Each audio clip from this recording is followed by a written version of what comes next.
Everyone आज की class में हम लोग आज कुछ एक्सपेक्टेड क्वेश्चंस लेकर आए हैं जो एस्टेट 2023 में एक्सपेक्टेड है, जो कि आपका नवंबर के एंड में होने वाला है, नवंबर के लास्ट वीक में मोस्ट प्रोबेबली। आपने अभी तक प्रीवियस ईयर क्वेश्चंस के सॉल्यूशंस देखे हैं, बट कुछ एक्सपेक्टेड क्वेश्चंस हैं जो एस्टेट में आते हैं। तो प्रीवियस पैटर्न्स को देखते हुए कुछ क्वेश्चंस मैं आप लोगों को सजेस्ट करने वाला हूँ यहाँ पर, और ये क्वेश्चंस आपको बहुत सारी चीज़ें सिखाने वाले हैं। ये आपको कॉन्सेप्ट के साथ साथ आपको ये भी दिखाएंगे कि किस तरह के क्वेश्चंस वो पिक करते हैं। ठीक है, तो आइए हम पहले क्वेश्चन से इसकी शुरुआत करते हैं। तो हमारे पास ये क्वेश्चन है, ब्लैक बॉडी से रिलेटेड है। अब black body is at temperature of 527 degree Celsius.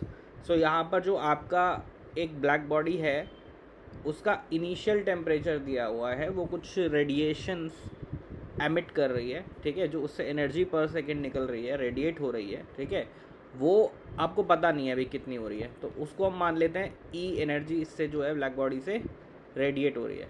ठीक है, तो हमने ये मान लिया। और कितने टेम्परेचर पर रेडिएट हो रही है, ये आपकी इनिशियल टेम्परेचर जो आपको दिया हुआ है 527 डिग्री पर रेडिएट हो रही है। ये आपकी हीट की फॉर्म में एनर्जी पर सेकेंड रेडिएट हो रही है 527 डिग्री सेल्सियस।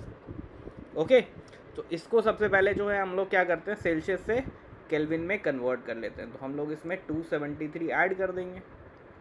ओके, सो हमने इसको कन्वर्ट कर लिया केल्विन में, तो हमारे पास कितना आ गया, इसमें 273 हम जब ऐड करते हैं तो हमारे पास आ गया 800 okay kelvin. So this is the temperature, right. अब हमारे पास में कोई भी ब्लैक बॉडी है, जब वो एनर्जी रेडिएट करती है per unit area per unit time, उसके लिए एक रिजल्ट होता है, आपको याद होगा, E equals to sigma T raise to the power 4। अभी स्टीफन कांस्टेंट का हमें यहाँ पर अभी यूज़ नहीं करना पड़ेगा, देखना आप, इसकी वैल्यू का यूज़ ज़्यादा यहाँ पर है ही नहीं।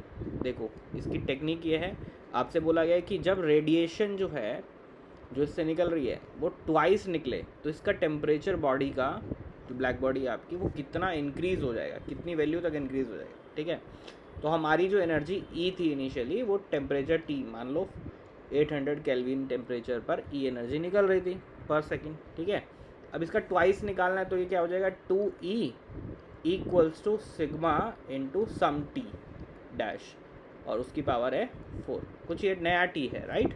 अब हम दोनों इक्वेशंस को डिवाइड कर देते हैं। दोनों इक्वेशंस को जो हमने डिवाइड किया, ई से ही कैंसिल हो गया, सिग्मा से सिग्मा, सिग्मा की वैल्यू की नीड नहीं हुई हमें कोई। ठीक है, तो हमारे पास क्या मिलता है, 2 equals to T dash raise to the power 4 upon 800 raise to the power 4। Okay, ये मिल गया हमें। अब हम इस 4 को इधर ले जाएंगे, तो ये हमारे पास आ गया 2 raise to the power 1/4 which is equals to T dash upon 800। Okay, it's very simple है। ओके, तो हमें टी डैश की तो वैल्यू निकालनी थी ना यहाँ पर, तो अब हमारे पास ये आ गया T dash equals to 2 raise to the power 1/4 okay into 800।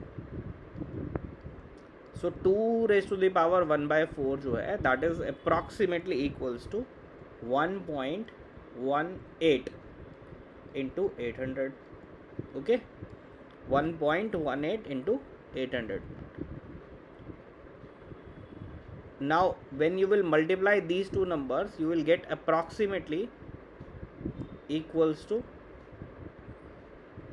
951 Kelvin, because this was also Kelvin, right? So this is going to be the result.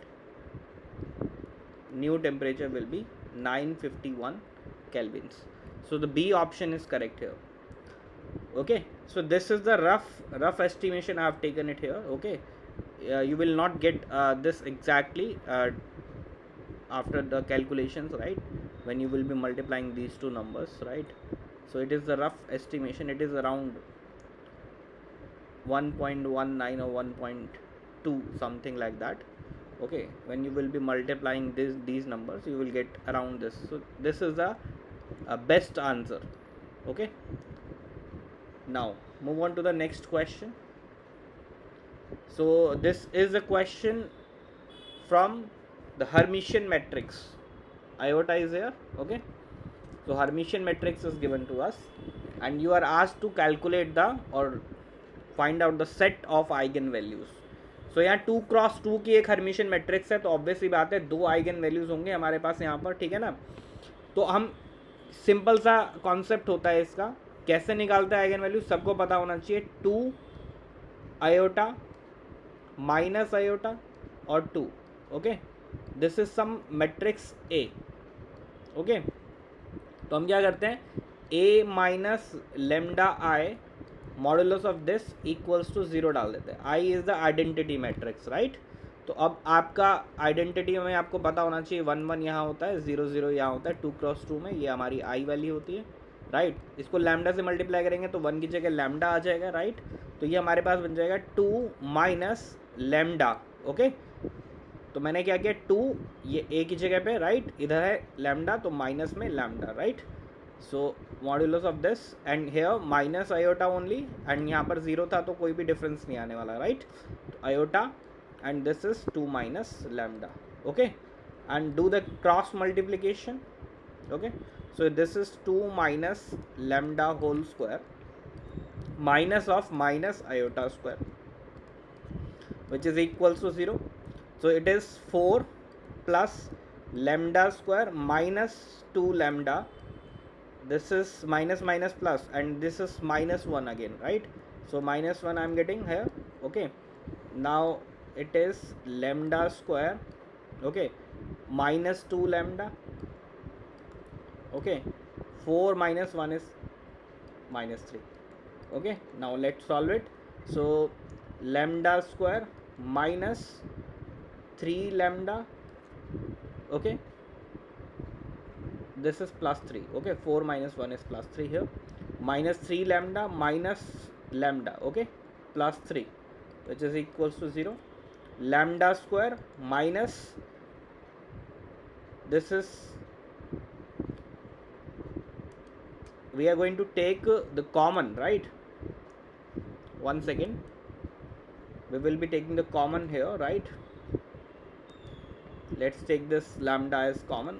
We are going to left with lambda minus 3, then minus 1 lambda minus 3, and the lambda values are coming as 1 and 3. So these are the values, eigen values, right. So the set 1 and 3 is correct. Okay, C option is correct here. Okay, now let's move on to the next question. So we have, this is a wonderful question given here. So we have been given here the wave function and this particle is moving in the x direction. It is given here, this is moving in the x direction and the wave function is given to us and you are asked कि भैया probability बताओ finding the particle within the interval this 0 और 0.4 के बीच में particle को मिलने की probability क्या होगी. Okay, so probability to find the particle in this is going to be, how can we calculate this? We can calculate the probability of finding is from 0 to 0.4 and then phi of x. Okay, so इसमें कोई भी हमारे पास imaginary चीज़ नहीं है तो हम उसका sign तो चेंज करने वाले नहीं है. तो जो इसका फाई स्टार एक्स है वो तो बिल्कुल सेम ही रहने वाला है, phi of x, right, because हमें यहाँ पर फाई ऑफ एक्स का स्क्वायर करना था, right, into d x. This is what we need to do. Okay, so this is 2x into 2x which is 4x only, right, 4x square. So this is going to be 4x square dx and integration of from 0 to 0.4. So let's take this 4 out of this integration. What we are going to have now, x raised to the power 3 upon 3 and the limits are from 0 to 0.4 and we are having 4 by 3 into 0.4 raised to the power 3. Okay, so let's do the calculation now. So सबसे पहले हम क्या करते हैं, 0.4 को multiply कर लेते हैं. Okay, 4 4s are 16 and then 64, right. So this is going to be 4 by 3 into and this is what we are getting here, 0.4 into 0.4, that would be 0.16, right? And then we will multiply this by 0.4 again. Okay, so this is going to be 0.64. okay, 0.064. okay, so this is 0.064. so now let's multiply 0.064 into 4 and then divided by 3.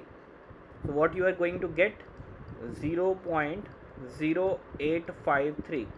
so this is what we are getting, right? So this is approximately, the option B is correct here. Okay, so the B option is correct here, so this is the correct answer. Let's see the next question. So in this question we have been given the wave function and we are asked कि commutator बताइए इसका क्या होगा. Okay, so it's a very simple question. वैसे d by d phi, this is operator, d by d theta, this is operator. So when we are going to apply these two operators on this, right, we are going to get the same on both the sides when we are going to solve the commutator. तो उससे पहले commutator समझ लेते हैं क्या होता है. Commutator में हमारे पास क्या होता है, a, b दिया हुआ है ना. these are two operators, तो ये हमारे पास हो जाता है ऑपरेटर्स. मैं इसको बना देता हूँ A B, right, minus B A, ऐसे हो जाता है सिंपल. ठीक है, इसका रिवर्स कर देते हैं नेक्स्ट टाइम में, राइट. सो हमारे पास में d by d phi of and d by d theta of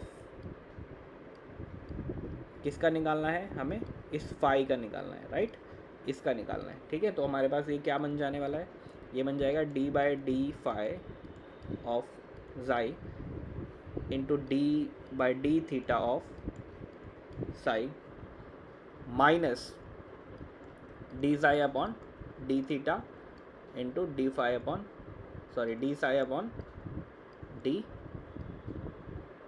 phi. So what you are getting, you are getting these two things same, obviously, right. इसका answer zero आना है, ये directly straight forward है, right. But still I can show you, right. d psi upon d phi would be, so this 3 cos theta will be constant, so I'm keeping it here only. Okay, and this minus iota will come forward, right. So this is minus iota and this is e raised to the power minus iota phi. So the answer is minus 3 iota cos theta e raised to the power minus iota phi.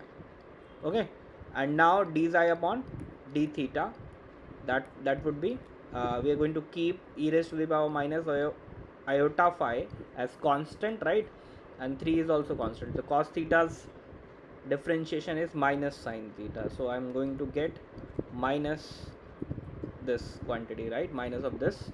So let us now put these things. So this is 3 iota cos theta iota phi, right. So and this thing, right, when we are going to keep them here, so we will get the same thing on both the sides. So when you are going to keep them, you will get 0. So the D option is correct here. Okay, now let us see the next question. So here the velocity of light in the medium for which the relative permittivity is given as 3. Relative permittivity यानी epsilon R हमें given है, that is 3. Okay, so for your kind information मैं आपको बता देता हूँ, epsilon जो होता है वो हमारा क्या होता है, epsilon r into epsilon naught.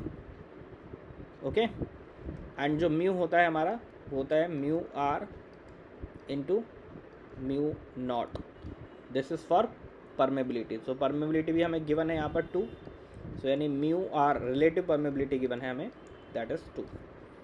Okay, हमसे पूछा है स्पीड ऑफ लाइट बताइए, यानी वेलोसिटी ऑफ लाइट बताइए मीडियम के अंदर. So velocity of light in medium का फॉर्मूला होता है हमारे पास v equals to 1/√ of mu into epsilon. And mu and epsilon की वैल्यूज़ हमें पता है क्या होती हैं, सबको बताया अभी भी मैंने यहाँ पर. ठीक है, तो ये क्या होगा, epsilon r into mu r and mu naught epsilon naught. Okay, so mu naught epsilon naught जो है हमारा स्क्वायर रूट के अंदर 1/दिस क्वांटिटी, ये हमारे पास हमें पता है सी होता है, सबको पता है ना। तो हम इसको भी ब्रेक कर लेते हैं पहले, epsilon r into mu r and the rest part is c. Okay, so let us put the values now.